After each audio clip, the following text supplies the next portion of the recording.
በአንድ ኩላሊት ብቻ በእርግጥ መደበኛ ህይወት መኖር ይቻላልን? ዛሬ አንድ ተመልካቻችን የጠየቀንን ጥያቄ እንመልሳለን። ከኩላሊቶቹ አንዱን ቢያጡ ምን ሊፈጠር እንደሚችል አስበው ያውቃሉ? አሁንም ሙሉ በሙሉ መደበኛ ህይወት መኖር ይችላሉን?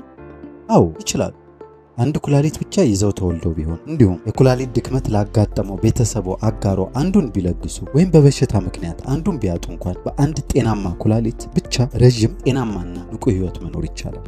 ይህ ተአምር በሰውነታችን ኮምፐንሳቶሪ ሃይፐርትሮፊ ከሚባል ተፈጥሮ ጋር የተያያዘ ነው። በአጭር ሳምንታትና ወራት ውስጥ የቀረው አንዱ ኩላሊት መጠኑን በመጨመር የማጣራት አቅሙን ያሳድጋል። ይህም ቀደም ሲል በሁለት ኩላሊቶች ይከናወን የነበረውን ስራ በአንድ እንዲተካ ያስችላል። ነገር ግን አንድ ትልቅ መስተዋል ያለበት ነጥብ አለ። የቀረው ኩላሊቶ ሁልጊዜ ጠንክሮ ስለሚሰራ እሱን በአግባቡ መንከባከብ ወሳኝ ነው። እዚህ ጋር ትልቁ የረዥም ጊዜ ስጋት ከፍተኛ የደም ግፊት ነው። ቁጥጥር ያልተደረገበት የደም ግፊት በኩላሊት ውስጥ የሚገኙትን በሚሊዮን የሚቆጠሩ ጥቃቅን ማጣሪያዎችን ወይም ኔፍሮንስ ሊጎዳና ደምን የማጣራት አቅምን ሊቀንስ ይችላል። ስለሆነ በሕክምና ባለሙያ በሚመከረው መሰረት የደም ግፊትን ከ130 በ80 በታች ማድረግ ኩላሊቶን ለረዥም ዓመታት ለመጠበቅ የሚረዱ ምርጡ መንገዶች አንዱ ነው። ከዚህም ባሻገር የሚያደርጓቸው ቀላል ልምዶች ትልቅ ለውጥ ማምጣት ይችላል። ለምሳሌ የምግብ ስርዓቶን ያስተካክሉ፣ በቂ ውሃ ይጠጡ፣ የተመጣጠነ ምግብ ይመገቡ፣ የጨው አጠቃቀሙን በከፍተኛ ሁኔታ ይቀንሱ፣ እንዲሁም ያለ ሐኪም ምክር በጣም ከፍተኛ ፕሮቲን ያላቸውን ምግቦች ያስወግዱ። ከዚህም ባሻገር ከህመም ማስታገሻዎች ይጠንቀቁ።